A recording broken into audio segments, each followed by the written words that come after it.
Di suatu pagi yang cerah, di tengah keramaian kota Baghdad, Abu Nawas sedang duduk santai di tepi sungai.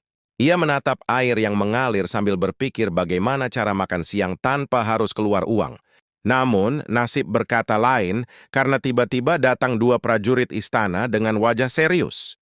"Abu Nawas," seru salah satu prajurit. "Raja memanggilmu ke istana sekarang juga." Abu Nawas tersenyum santai. "Wah, sudah kuduga. Kalau raja memanggil pasti ada urusan aneh lagi," gumamnya sambil berdiri. Sesampainya di istana, Raja Harun al-Rashid duduk di singgasananya dengan wajah penasaran. "Abu Nawas," kata sang raja, "aku dengar kau terkenal cerdik dan bisa menjawab pertanyaan apapun, betul?" Abu Nawas menunduk sopan. "Kalau yang tidak bisa dijawab, biasanya saya pura-pura tidur, Baginda." Raja tertawa kecil. "Baik, kalau begitu aku ingin menguji kecerdikanmu. Aku ingin kau mengukur tinggi langit." Suasana ruangan langsung hening. Para menteri dan prajurit saling pandang, ada yang menahan tawa, ada pula yang melongo. "Mengukur langit, Baginda?" tanya Abu Nawas dengan wajah bingung pura-pura bodoh. "Benar," jawab raja. "Aku ingin tahu setinggi apa langit itu." "Bawaian hasil pengukurannya dalam 3 hari." Abu Nawas menggaruk kepala. 3 hari? Wah, kalau begitu saya butuh tangga yang tinggi sekali, Baginda. Raja menyipitkan mata. "Tangga jangan alasan. Kalau kau gagal, aku akan menganggapmu pembohong yang sok pintar dan hukumanmu tidak ringan." Semua orang tertawa, sementara Abu Nawas berpura-pura gemetar. Tapi dalam hatinya ia justru tersenyum licik. "Baiklah, Baginda," katanya pelan. "Hamba akan coba, walau hamba sendiri belum pernah bertemu langit dari dekat." Abu Nawas pun pulang dengan langkah tenang. Sepanjang jalan, orang-orang menatapnya heran. "Bagaimana mungkin manusia bisa mengukur langit?" bisik mereka. Malam itu, Abu Nawas menatap bintang-bintang sambil mengelus janggutnya. Langit tidak bisa diukur dengan penggaris," katanya pelan. "Tapi mungkin bisa diukur dengan akal." Lalu ia tertawa kecil. "Baiklah, Baginda. Kalau ingin tahu tinggi langit, siap-siap saja terkejut." Namun apa rencana Abu Nawas sebenarnya? Apakah ia benar-benar bisa mengukur langit atau malah akan berakhir di penjara istana? Keesokan harinya, warga Baghdad gempar. Mereka melihat Abu Nawas membawa sebuah tongkat panjang, tali, dan selembar papan besar ke lapangan kota. "Apa yang dilakukan Abu Nawas kali ini?" tanya seorang ibu penasaran. "Katanya mau mengukur langit," jawab tukang roti sambil tertawa. "Gila benar." Abu Nawas tidak menggubris. Ia menajamkan tongkat ke tanah, mengukur bayangannya, lalu menulis sesuatu di papan. Tiba-tiba datang salah satu menteri raja yang penasaran. "Abu Nawas, apa maksud semua ini?" "Raja menyuruhmu mengukur langit, bukan bermain di lapangan." Abu Nawas tersenyum. "Tenang, Tuan Menteri. Saya sedang mempersiapkan alat ukur ilmiah." "Ilmiah?" seru menteri itu. "Kau bahkan tidak punya buku." "Tapi saya punya otak," balas Abu Nawas santai. Ia lalu menunjuk tongkat dan bayangan di tanah. "Kalau kita tahu panjang tongkat dan panjang bayangannya, kita bisa hitung tinggi menara." "Lalu?" tanya si menteri. "Kalau kita tahu tinggi menara dan panjang bayangannya, kita bisa hitung perbandingan untuk mengetahui tinggi langit." Menteri itu bengong. "Tapi, langit tidak punya bayangan." "Nah, itu dia masalahnya," jawab Abu Nawas. "Makanya saya sedang cari caranya supaya langit mau kerja sama." Orang-orang tertawa, tapi Abu Nawas tetap serius seolah benar-benar ilmuwan. Lalu ia memanggil beberapa anak kecil. "Hei, tolong kumpulkan awan-awan itu ke dalam karung, ya," katanya. Anak-anak itu tertawa. "Mana bisa awan ditangkap, Abu Nawas?" "Kalau begitu," jawabnya sambil mengedipkan mata, "berarti kita sudah tahu jawabannya. Langit terlalu tinggi untuk dijangkau manusia." Menteri yang melihat kebingungan segera melapor ke raja. "Baginda, Abu Nawas membuat keributan di kota. Ia tidak mengukur langit tapi malah bermain-main." Raja yang mendengar itu tertawa marah. "Kalau besok pagi dia tidak membawa hasilnya, aku akan hukum dia di depan rakyat." Namun di rumahnya Abu Nawas justru tersenyum sambil menulis sesuatu di selembar kertas. "Sabar, Baginda, besok langit akan turun sendiri dan kau akan tahu betapa pintarnya aku," katanya licik.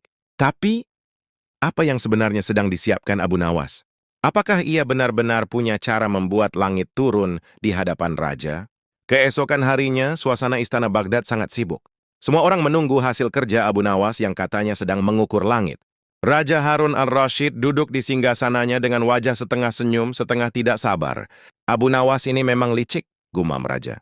"Tapi kalau kali ini dia tidak bisa menjawab, aku akan pastikan ia merasakan dinginnya penjara istana." Beberapa saat kemudian datanglah Abu Nawas. Ia mengenakan jubah lusuh, membawa sebuah cermin besar, seutas tali panjang, dan satu baskom berisi air. Semua orang di ruangan langsung berbisik-bisik menahan tawa. "Apa-apaan itu?" bisik salah satu menteri. "Mungkin dia mau mandi sebelum dihukum," sahut yang lain. Raja menatap heran. "Abu Nawas, aku harap kau tidak mempermainkanku lagi. Katakan, di mana hasil pengukuran tinggi langit itu?" Abu Nawas menunduk hormat. "Ampun, Baginda. Hamba tidak mempermainkan siapapun. Hamba hanya ingin menunjukkan bahwa langit bisa turun ke bumi." Raja mengangkat alis. "Langit turun ke bumi? Kalau benar begitu, kau pasti sudah gila." Abu Nawas tersenyum. Ia mengambil baskom berisi air dan meletakkannya di atas meja. Lalu ia menaruh cermin di belakang baskom dan menghadapkannya ke arah jendela istana. "Perhatikan, Baginda," katanya lembut. Cahaya matahari yang masuk melalui jendela terpantul ke air di baskom, lalu memantulkan bayangan awan dan birunya langit di permukaan air. Tiba-tiba semua yang hadir terdiam. Di dalam baskom itu tampaklah langit, lengkap dengan awan putih yang bergerak perlahan. "Lihatlah, Baginda," kata Abu Nawas tenang. "Kini langit sudah turun ke bumi." Ia bahkan berada di depan mata Baginda sendiri. Raja mendekat menatap ke dalam baskom itu. Memang benar bayangan langit tampak jelas di permukaan air. Semua orang terkesima, sementara Abu Nawas menatap mereka dengan wajah polos tapi penuh kemenangan. "Jadi," lanjut Abu Nawas, "karena langit sudah turun ke bumi, hamba tidak perlu lagi mengukurnya. Cukup dengan baskom ini hamba bisa tahu bahwa langit terlalu tinggi untuk diukur dan terlalu luas untuk dibatasi." Raja terdiam beberapa detik, antara kagum dan jengkel. Lalu tiba-tiba ia tertawa keras. "Hahaha, Abu Nawas. Kau memang gila tapi pintar. Hanya kau yang bisa membuat langit turun ke baskom." Para menteri ikut tertawa, tapi dalam hati mereka kesal karena lagi-lagi Abu Nawas berhasil menipu dengan cerdas. Raja pun memberi hadiah sekantong emas.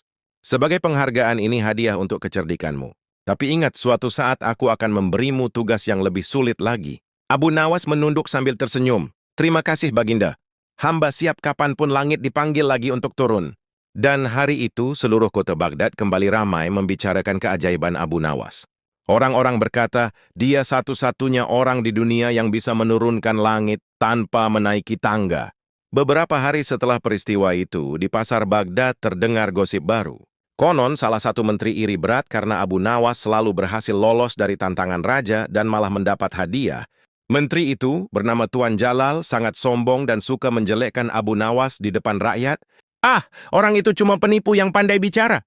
Semua yang ia lakukan hanyalah akal-akalan," katanya setiap hari di warung dan pasar. Sampai akhirnya kabar itu sampai ke telinga raja. Raja pun tertarik. Ia ingin tahu siapa yang benar, Abu Nawas atau Tuan Jalal. Maka suatu pagi raja memanggil keduanya ke istana. "Abu Nawas, Tuan Jalal," kata raja, "aku ingin melihat siapa di antara kalian yang paling bijak." Tuan Jalal menunduk dengan sombong. "Tentu saja hamba, Baginda. Abu Nawas hanya pandai menipu." Abu Nawas tersenyum santai. "Kalau begitu, biarlah Baginda sendiri yang menilai." Raja berpikir sejenak, lalu berkata, "Baik, aku punya satu karung beras di dapur istana. Siapa yang bisa menghitung jumlah butir beras di dalam karung itu tanpa menumpahkannya, akan kuanggap paling bijak di kerajaan." Mendengar itu Tuan Jalal terkejut. Tanpa menumpahkan, Abu Nawas justru tertawa kecil. "Wah, tugas ringan sekali." Tuan Jalal memicingkan mata. "Tugas ringan tidak mungkin. Bagaimana kau bisa menghitung tanpa melihat?" Abu Nawas menjawab santai, "Sederhana. Aku tinggal menghitung butir yang keluar dari mulutmu. Karena setiap kata sombongmu, jumlahnya sudah lebih dari karung beras di dapur." Raja menahan tawa, tapi kemudian berkata, "Tidak, Abu Nawas. Aku ingin jawaban yang lebih masuk akal." Abu Nawas menunduk hormat. "Baiklah, Baginda. Kalau begitu izinkan saya melakukan perhitungan di dapur." 5 menit kemudian, Abu Nawas kembali dengan membawa sebutir beras dan selembar kertas kosong. Ia menyerahkan keduanya kepada raja. "Baginda," katanya, "inilah jumlah butir beras di karung itu." Raja mengerutkan kening. "Kau hanya membawa satu butir dan selembar kertas kosong?" Abu Nawas tersenyum. "Benar, Baginda. Karena hanya Tuhan yang tahu jumlah sebenarnya, maka hamba tulis di kertas itu, hanya Allah yang tahu jumlah butir beras ini. Bukankah itu jawaban paling bijak?" Raja menatap kertas itu lama, lalu tertawa lepas. "Abu Nawas, aku akui, tak ada yang bisa menandingi kecerdikanmu." Tuan Jalal memerah mukanya karena malu. Ia mencoba membela diri, "Tapi Baginda, itu tidak adil. Ia tidak menjawab pertanyaan sebenarnya." Abu Nawas menoleh padanya. Kalau begitu, silakan kau hitung sendiri, Tuan Jalal. Tapi ingat, tanpa menumpahkan sebutir pun. Tuan Jalal akhirnya mencoba dan tentu saja gagal total. Begitu ia buka karungnya, beras tumpah ke seluruh lantai dapur, membuatnya tergelincir dan jatuh. Seluruh istana tertawa terbahak-bahak. Raja akhirnya berkata, Abu Nawas menang lagi. Dan sebagai hukuman, Tuan Jalal akan membersihkan semua beras yang kau tumpahkan sendiri. Abu Nawas tersenyum puas, lalu berkata sopan, Ampun Baginda, izinkan hamba pergi sebelum langit kembali minta diukur. Raja tertawa keras sambil mengangguk. Dan hari itu, sekali lagi, kecerdikan Abu Nawas menjadi bahan tertawaan, sekaligus kekaguman seluruh Baghdad. Rakyat berkata, kalau otak bisa dijual, Abu Nawas pasti jadi orang paling kaya di dunia. Beberapa hari setelah peristiwa langit di Baskom, Raja Harun al-Rashid kembali duduk di taman istana. Ia merasa bosan karena sudah lama tidak tertawa oleh kelicikan Abu Nawas. Sudah lama Abu Nawas tidak kuundang, katanya sambil menghela napas. Aku rindu melihat tingkahnya yang aneh tapi jenius itu. Salah satu menteri Tuan Jalal, yang dulu kalah telak karena karung beras, tersenyum licik. Baginda, kalau ingin hiburan beri saja Abu Nawas tugas baru yang mustahil. Kali ini ia pasti tidak bisa lolos. Raja penasaran, tugas apa maksudmu? Suruh saja dia mengajar seekor keledai agar bisa berbicara seperti manusia. Jawab sang menteri dengan bangga. Raja tertawa keras. Ha. Hebat juga idemu. Baiklah, panggil Abu Nawas ke istana sekarang juga. Tak lama kemudian Abu Nawas datang dengan wajah santai. Ampun Baginda, apakah Baginda ingin langit diukur lagi? Raja tersenyum geli. Tidak, Abu Nawas. Kali ini aku ingin kau mengajarkan keledai agar bisa bicara. Kalau berhasil, aku akan beri hadiah besar. Para menteri tertawa terbahak-bahak. Tuan Jalal bahkan nyaris jatuh dari kursinya karena menahan tawa. Abu Nawas tampak berpikir sejenak. Lalu dengan nada tenang, ia menjawab, baik Baginda. Tapi untuk mengajar keledai bicara, tentu butuh waktu panjang. Bisa jadi 5 atau bahkan 10 tahun. Raja mengerutkan dahi. 10 tahun? Lama sekali. Abu Nawas mengangguk. Benar Baginda, mengajar manusia saja sulit, apalagi keledai. Tapi hamba janji, selama keledai itu sabar dan rajin belajar, hasilnya tidak akan mengecewakan. Raja pun tertawa lagi. Baiklah, aku beri waktu 10 tahun. Tapi kalau sampai saat itu keledai masih diam, aku ingin mendengarnya sendiri. Abu Nawas tersenyum dan menunduk sopan. Siap, Baginda. Semoga semuanya berjalan lancar seperti yang Baginda harapkan. Setelah pamit dari istana, Abu Nawas membawa keledai itu pulang dengan santai. Di jalan, seorang temannya menatap heran. Abu Nawas, untuk apa kau bawa keledai itu? Abu Nawas menjawab tenang. Aku sedang menjalankan tugas besar dari raja. Aku harus mengajarinya bicara. Temannya tertawa sampai terpingkal-pingkal. Mana mungkin keledai bisa bicara, Abu Nawas? Abu Nawas hanya tersenyum dan menepuk punggung keledai itu. Tenang saja sahabatku, dalam waktu 10 tahun banyak hal bisa terjadi. Siapa tahu keledainya pintar atau rajanya lupa. Temannya mengangguk ikut tertawa. Kau memang selalu punya cara keluar dari masalah. Abu Nawas tersenyum bijak. Bukan keluar dari masalah, tapi mengubahnya jadi bahan tertawaan.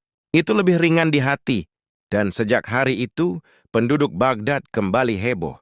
Mereka berkata, hanya Abu Nawas yang bisa membuat raja tertawa dengan ide gila tapi penuh makna. Beberapa tahun telah berlalu sejak raja memberikan tugas aneh itu. Abu Nawas masih hidup damai di pinggiran kota Baghdad bersama keledainya yang setia. Setiap pagi, orang-orang sering melihatnya berbicara dengan keledai itu sambil memberi makan. Ayo, makan yang banyak. Nanti kalau Baginda datang, jangan lupa senyum ya, katanya sambil tertawa. Warga sekitar pun sering menggoda. Abu Nawas, apakah keledaimu sudah bisa bicara? Dan ia selalu menjawab santai, belum. Tapi dia sudah mulai belajar mendengarkan. Kabar pun akhirnya sampai ke telinga Raja Harun al-Rashid. Raja yang penasaran segera mengutus prajurit untuk memanggil Abu Nawas. Ketika tiba di istana, Raja tersenyum geli. Abu Nawas, sudah bertahun-tahun berlalu. Bagaimana kabar keledaimu? Apakah dia sudah bisa berbicara? Abu Nawas menunduk hormat. Ampun Baginda, hamba tidak ingin terburu-buru menjawab. Tapi kalau Baginda berkenan, datanglah sendiri ke rumah hamba dan lihat hasilnya. Raja yang penasaran setengah mati, akhirnya pergi bersama beberapa pengawal dan Tuan Jalal ke rumah Abu Nawas. Sesampainya di sana mereka melihat keledai yang tampak sehat, gemuk, dan jinak. Abu Nawas lalu membawa seikat rumput hijau dan berkata lembut, lihat Baginda, ia sedang paham kata-kata manusia. Abu Nawas menatap keledainya dan berkata, "Hei, kalau kau lapar, suarakan aum." Keledai itu mendengus pelan, "Hei, how?" Abu Nawas menepuk tangannya, pura-pura kagum. "Nah, lihat Baginda yang menjawab. Suaranya memang belum jelas, tapi itu tanda kemajuan besar." Raja dan para pengawal tertawa sampai menahan perut. Tuan Jalal hanya bisa geleng-geleng kepala, kesal karena lagi-lagi Abu Nawas berhasil memutar keadaan menjadi lucu dan menghibur. "Abu Nawas," kata raja sambil menahan tawa, "kau memang tidak pernah gagal membuatku bahagia. Setiap kali aku ingin menjebakmu, kau justru membuatku tertawa." Abu Nawas menunduk rendah, "Terima kasih, Baginda. Kadang hal paling mustahil bisa menjadi hiburan asal kita pandai melihatnya dari sisi yang lucu." Raja pun memberi hadiah sekantong koin emas dan berkata, "Teruslah hidup dengan cerdik, Abu Nawas. Dunia butuh orang yang bisa tertawa dalam kebijaksanaan."